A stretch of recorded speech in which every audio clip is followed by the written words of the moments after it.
আসসালামু আলাইকুম friend, welcome back to my channel. তো আজকে আমি তোমাদের সাথে একটা রিভিউ শেয়ার করব।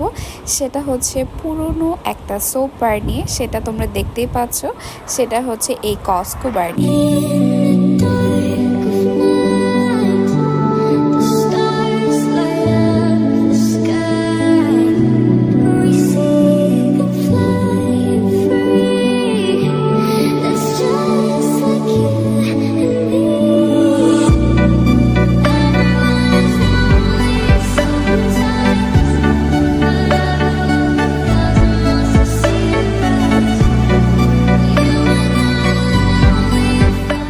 কস্কো এই সাবানটি অর্থাৎ এই বারটি কিন্তু অনেক পুরনো একটা বার।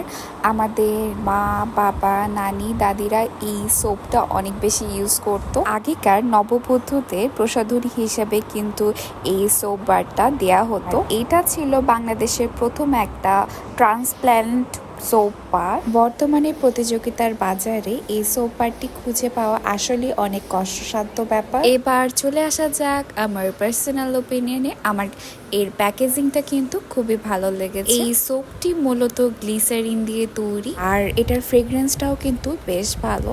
শাওয়ার নেওয়ার পরে বেশ কিছুক্ষণ কিন্তু এটার ফ্রেগ্রেন্সটা পাওয়া যায়। তাছাড়া শাওয়ারের পরে একটা ফ্রেশনেস এটা নিয়ে আসে, আর দামের কম্পারিজনে এটা কিন্তু খুবই বেশি অ্যাফোর্ডেবল একটা প্রোডাক্ট। তাছাড়া অন্য অন্য সোপবারগুলো যতটা বেশি মেল্ট হয়, এটা কিন্তু তেমন একটা মেল্ট হয় না। এটা মেল্ট অর্থাৎ ক্ষয়ের পরিমাণ কিন্তু খুবই কম। অন্যান্য সোপবারের বিভিন্ন ভ্যারিয়েন্ট থাকলেও এই সোপবারটার মূলত একটা মাত্র ভ্যারিয়েন্ট অ্যাভেলেবেল আছে।